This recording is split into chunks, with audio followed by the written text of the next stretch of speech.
That's what we do. Okay, so here we go. So the service on Sunday was our question box sermon, where everyone submitted questions and we answered them, all three of us at the 9 and me at the 11, without seeing them in advance. But there were so many more questions that we didn't get to that day. So we're going to answer some of them individually and a few of them all together.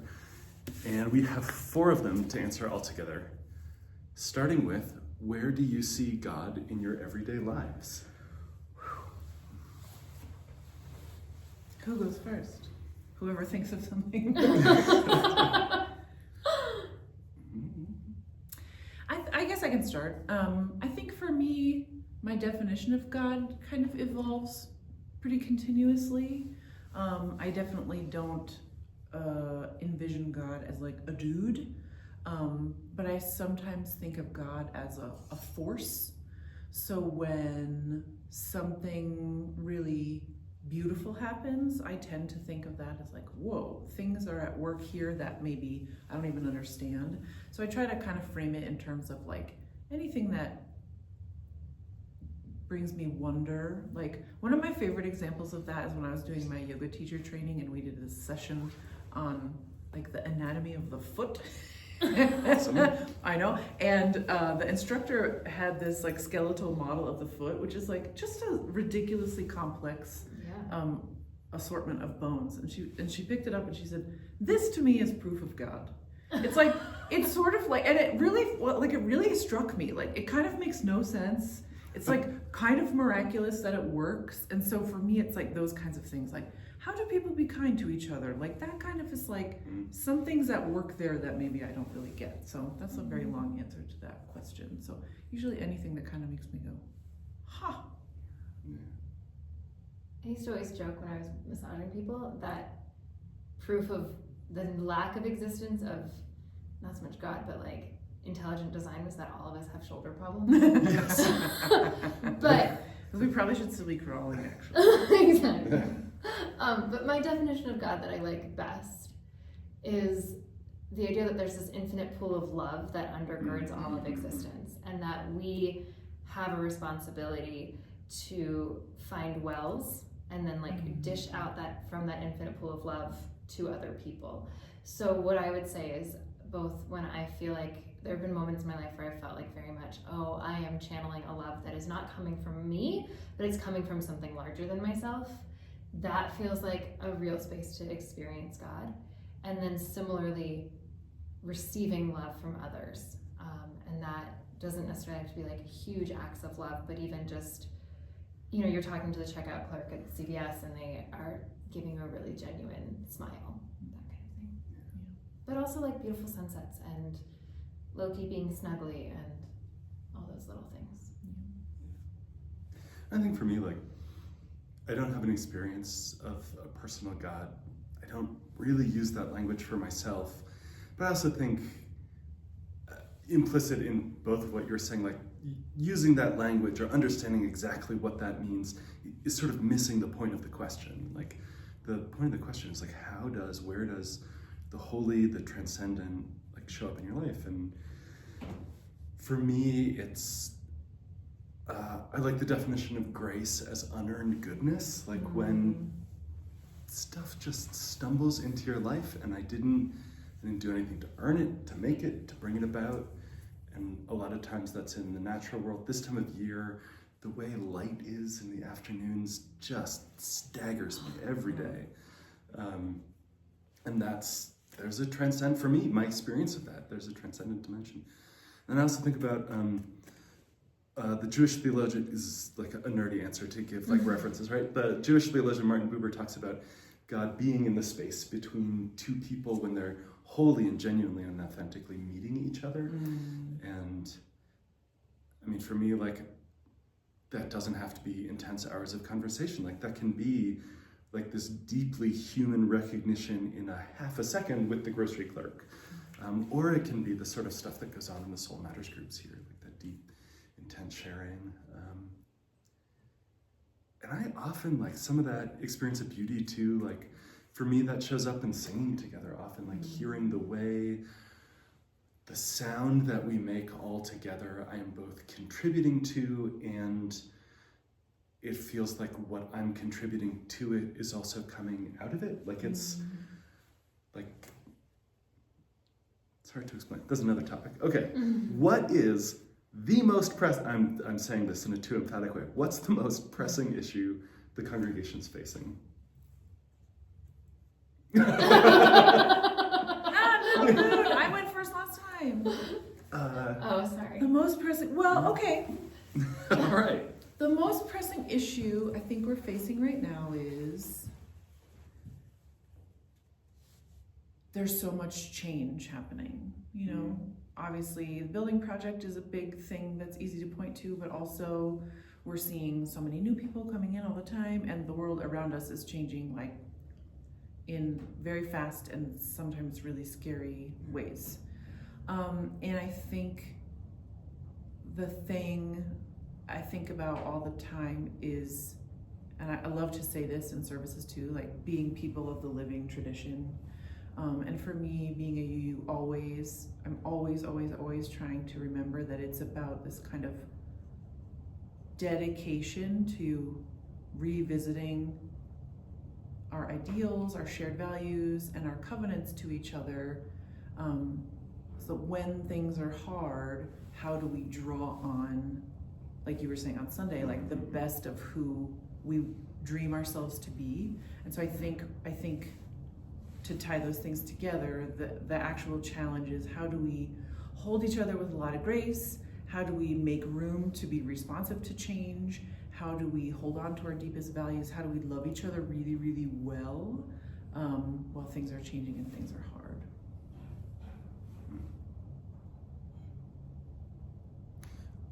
You had the finger on the nose first, so I'll go next.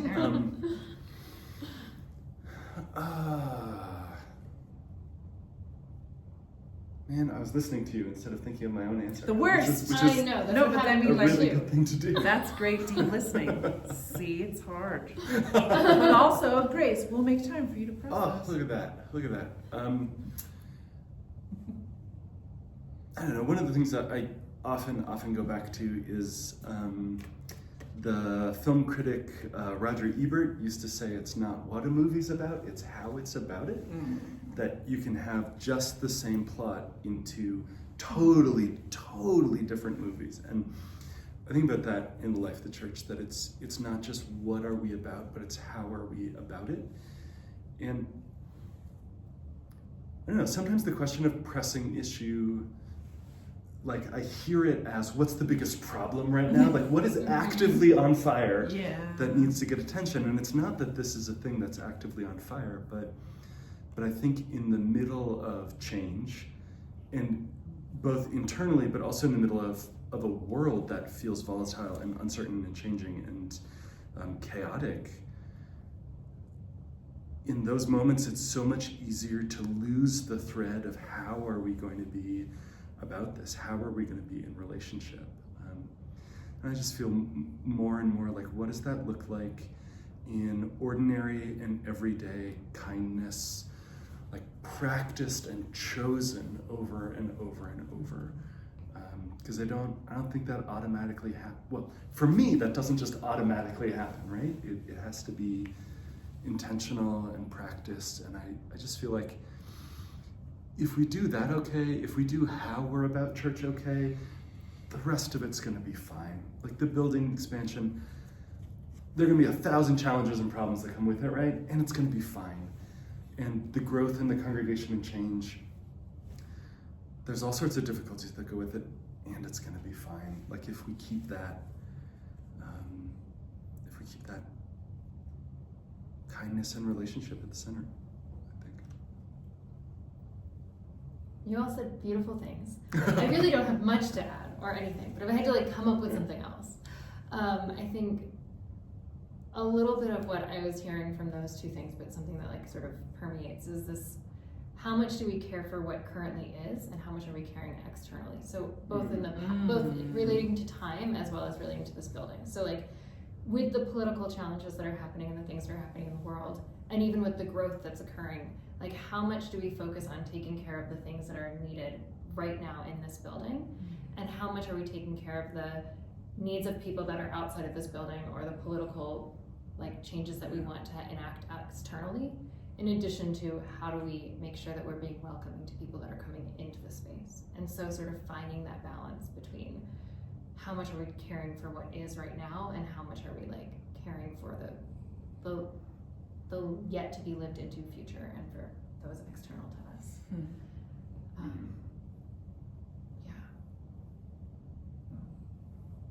Yeah. I feel very lucky to work with you both. Okay, the next question. What spiritual tools do each of you, our service leaders, use to face fear of the unknown and not be immobilized by this fear?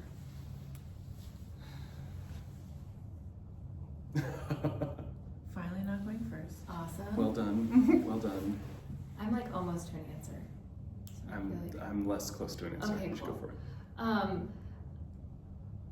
There's a few things. One is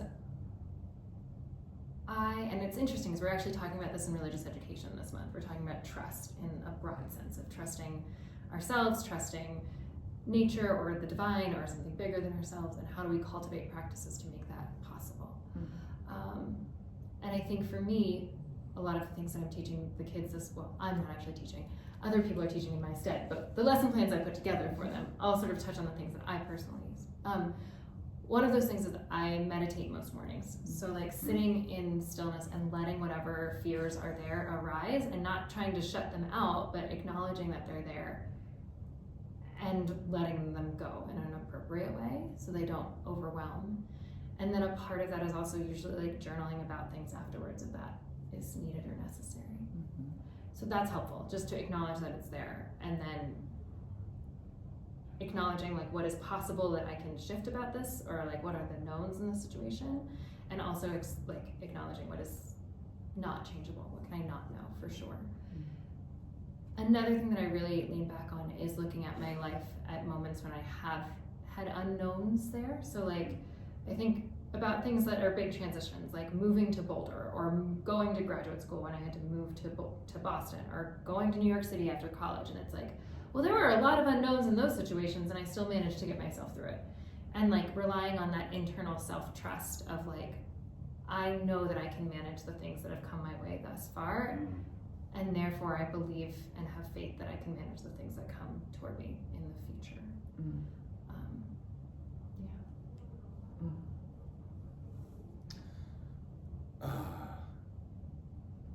Goodness, what do I do?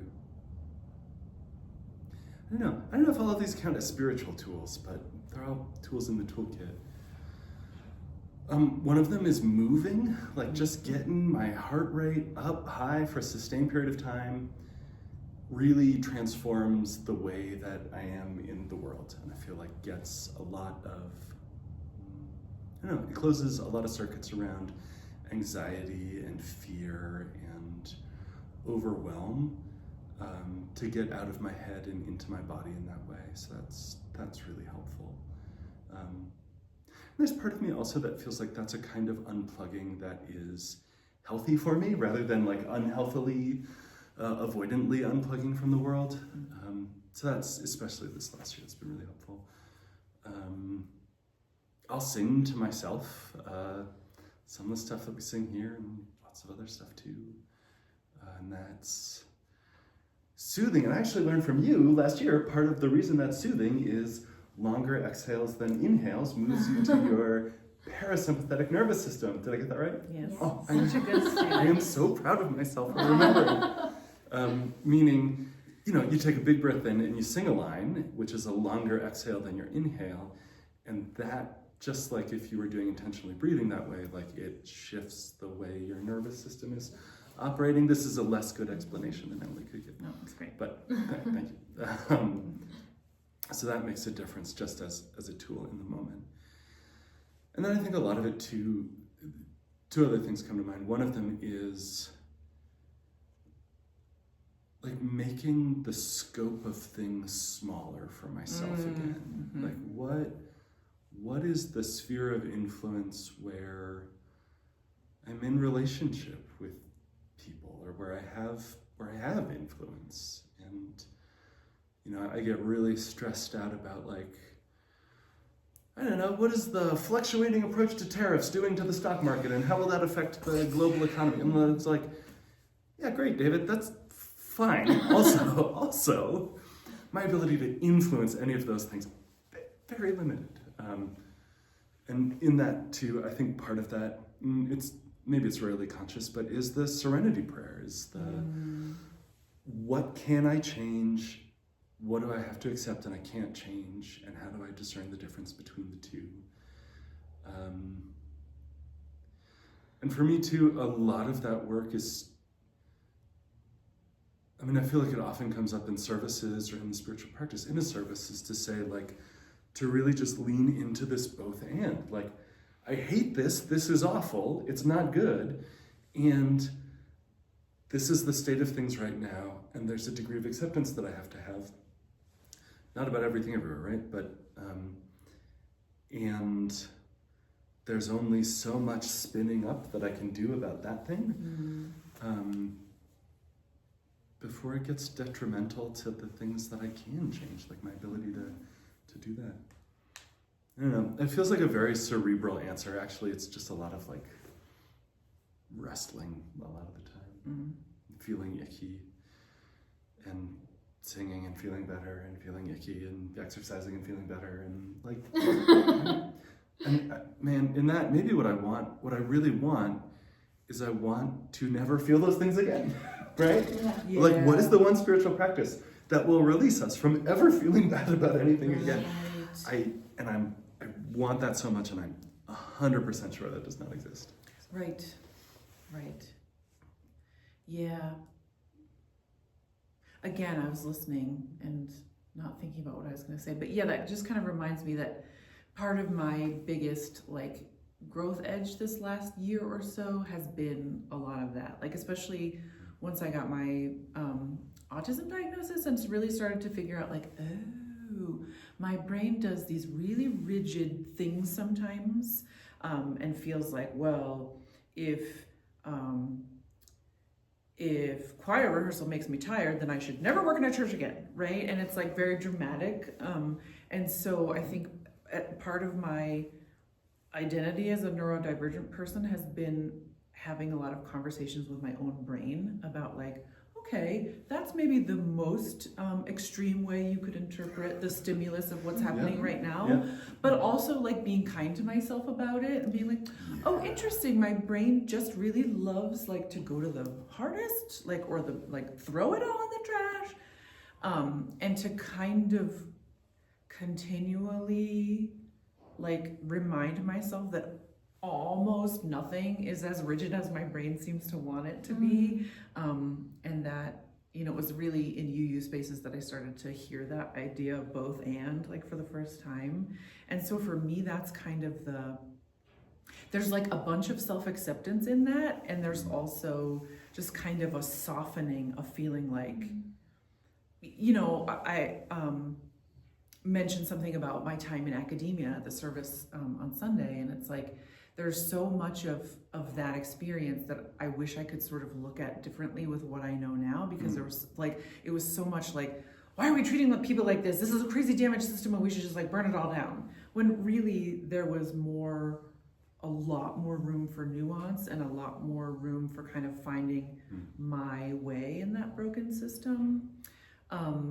Which is not to say that I would change anything that I did, and, you know, I feel like I needed to leave there when I did, but I will also say, you know, in these last couple weeks, I have started to kind of feel that urge to go back to my meditation practice, because that was the first time I really could kind of feel viscerally in my body that there were these two things happening at the same time. And I started calling them, like, there's like the static brain, and then there's this thing I call the deeper transmission. And what I was noticing is that I just kind of felt like I was swirling a lot and couldn't really differentiate anymore between like, this is something unpleasant happening and also I'm gonna go to work today, versus like, I didn't sleep last night, the world is falling apart, everything is miserable, I can't get out of bed today. And like, I was just like, everything kind of became like stuck. And I somehow, again, like proof of God, miracle of grace, like could kind of see like, oh, I can't really tell those things apart anymore. I probably should try something that will help me see the differentiation a little bit better. Because, I think with my other hat on, in working with singers and trauma and the voice and all that other stuff that I do, it's like you can't really yell at yourself for having specific kinds of thoughts. Like a lot of that is just like totally instinctive, and it's like you can't bully yourself into trying to think a different way. But you can, like the Buddhists say, like recognize like not all of your thoughts are true, and certainly not all of them are helpful. And like just recognizing that about yourself, like, oh yeah, sometimes I do this really poopy thing, and just kind of knowing like, oh yeah, there's that funny thing I do when I get stressed. And then recognizing that I still have choices, like, oh, my brain tends to think like the world is burning down and I need to like, I don't know what dramatic thing. And then you can kind of see like, oh, or I could just make a sandwich and see what happens after that, Right. Yeah.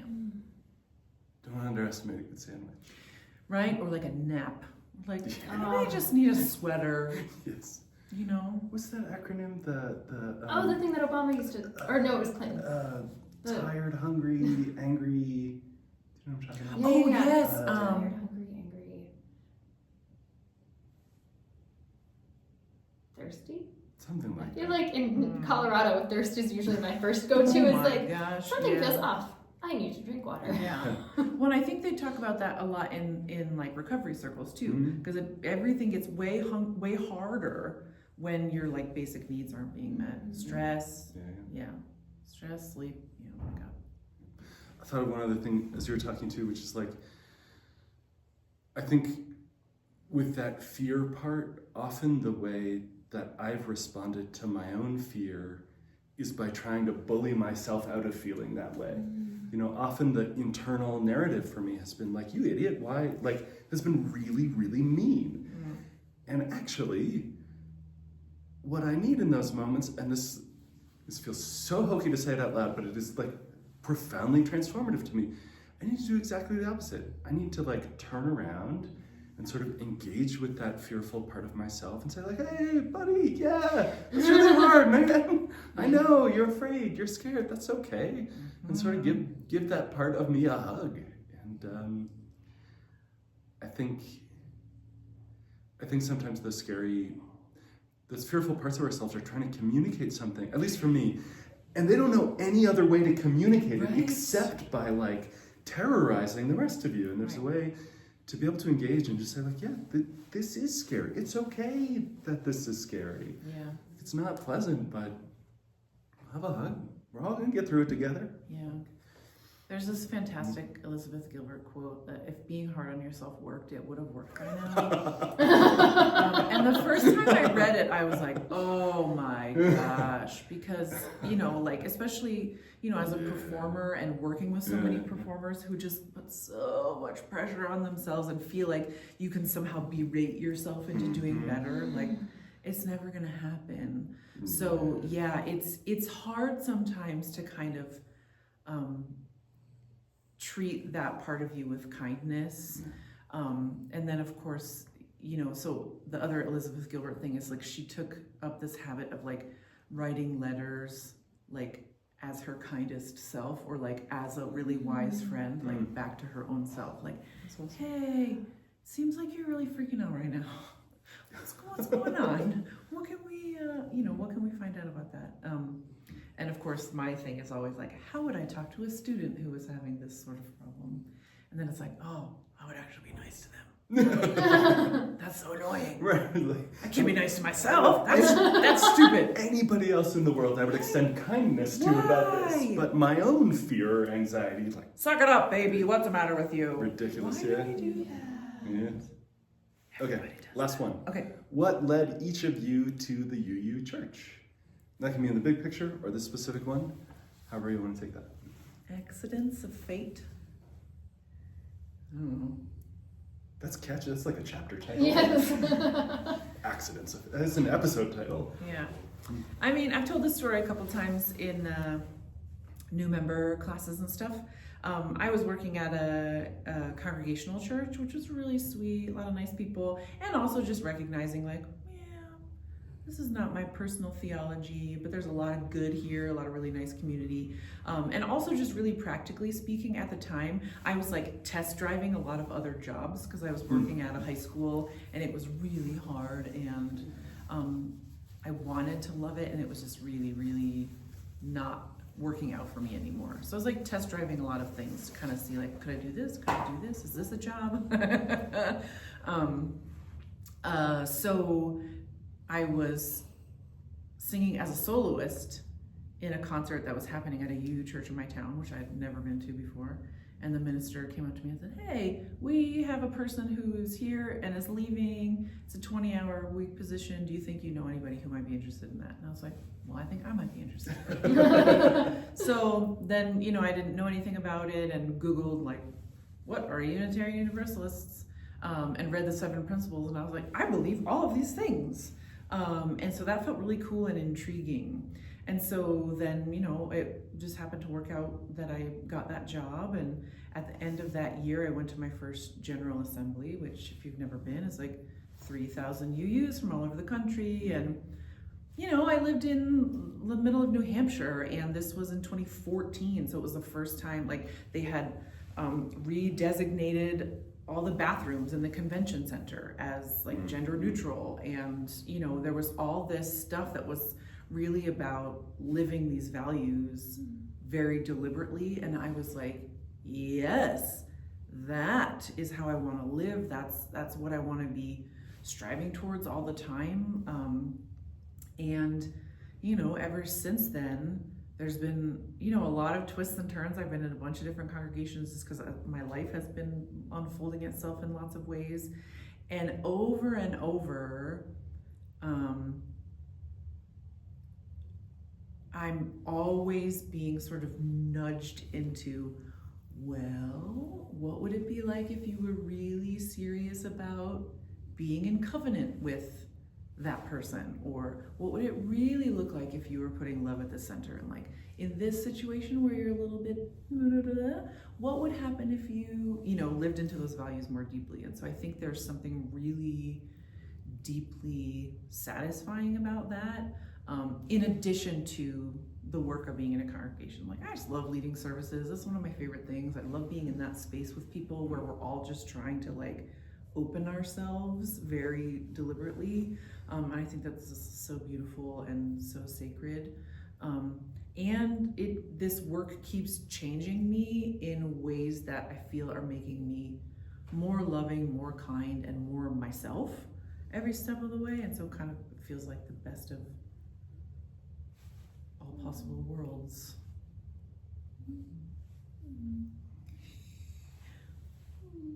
That was a very wistful response. I think of, most of you know this, but I was raised super Catholic. And I was super Catholic. It's like a denomination. Yeah, exactly. Yes, An extra denomination. Yeah. I was actually told that by the spiritual director I had, who was a really old religious sister, and she was like, "You're the most Catholic raised person I know." Whoa.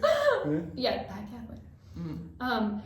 And I think for me, what that gave me was like a really strong sense of, well, what is super cool about being raised very something is that I actually was taught theology in a way that allowed me to dig into it and parse it apart. Mm-hmm. So if you get it strictly, but not with a lot of depth, then you just feel stuck. But if you get a lot of depth, then you know that the catechism also says you should follow your conscience, not the catechism.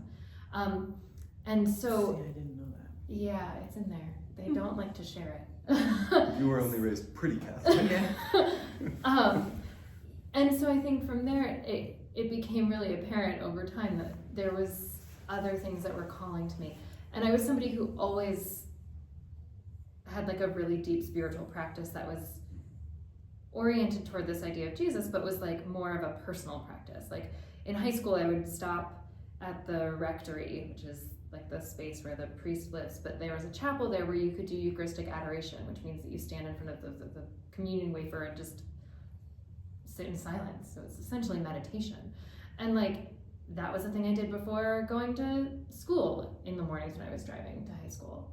And that sort of thing that you like keep doing, once I got to the point where I was like, I don't know how I feel about this Jesus dude anymore.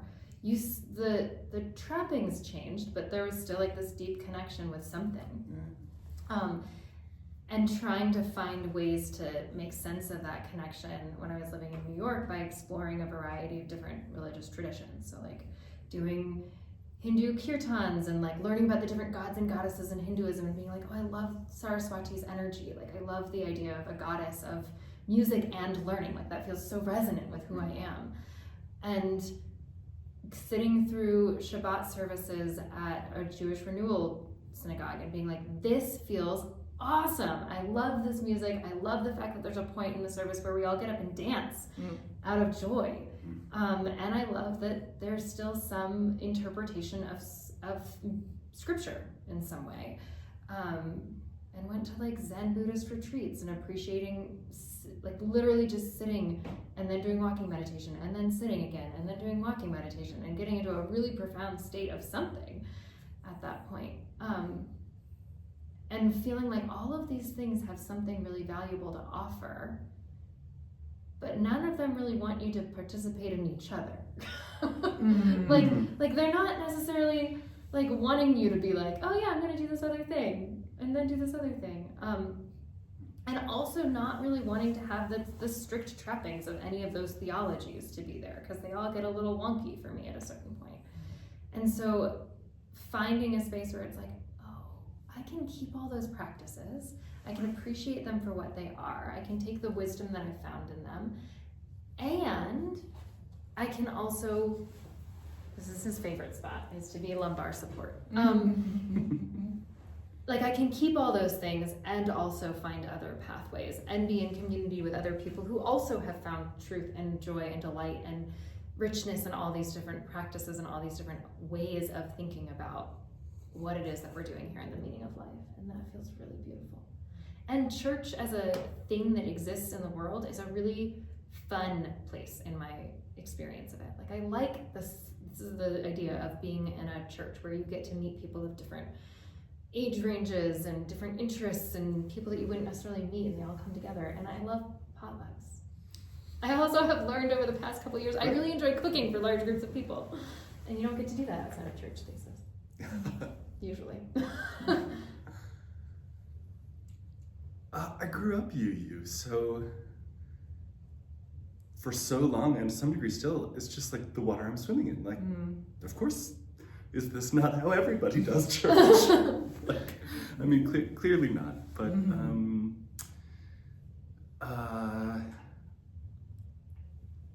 so I think I'll answer this by saying instead, I moved towards and fell in love with the work of ministry really slowly over a long period of time. I went to grad school not knowing if I would do ministry or teaching and go do a PhD, but it took until like getting into an internship and actually having the experience, spending a summer as a hospital chaplain and understanding like here's what that feels like and what that means in those moments, and helping to put on lots of potlucks and teach classes and lead services and work with people. And like for me, it was every step along that way, because I don't know, I think for a long time I didn't think of myself as a leader. Like I grew up in sort of environment and culture of like scientists and engineers, and the idea was you develop a lot of expertise about a thing and then you do that thing. Not that there isn't this work, but that work here and in ministry. But for me, it was, I trailed off into silence. Looking back from where I am now, it's like I can see all the things that set me up on this trajectory, but at the time I didn't appreciate them. But like it's increasingly, it just became and is really joyful to me to make the space for like people to be doing work that matters, like their own work, whether that's, I mean, literally, whether that is eating food at a potluck or connecting with each other or, I don't know if this is quite the right analogy. I should ask, there are at least a couple of like foresters in the congregation, people who do forestry, but like, sometimes I think of it like, I get to tend to this whole ecosystem. It's like this big patch of wilderness, and how does it all stay healthy together? And like that's, I find that work incredibly satisfying. Even, and like, that shows up in so many ways. Like we're in the midst of annual budgeting right now. And like, I don't know that I love like the act of doing benefits calculations, like as I'm sitting at the spreadsheet, but like, it doesn't feel like when I'm working on budgeting for next year, it doesn't feel like, oh, this is not really ministry, you know? In the same way that like when we're, you know, when we're talking about like what songs are singable, or like, or as we were last fall, like where will we put the choir in the space, right? Like there's a lot of like furniture arranging, and I mean literally furniture arranging, and I feel like, yeah, that is the, like all of that is the work, and there was no moment, there was no Paul on the road to Damascus lightning bolt moment, but you know, over and over in time, it's been delightful. This was really fun. Yeah. We did it. We should have a podcast. I know, I was like, YouTube channel. Don't ask us to do that. No. We'd love to, but it would take a lot of effort and I time. would be remiss if I didn't say don't forget to smash that like and subscribe button. Right? That's what the kids do, right? The youths, yes, they smash the buttons.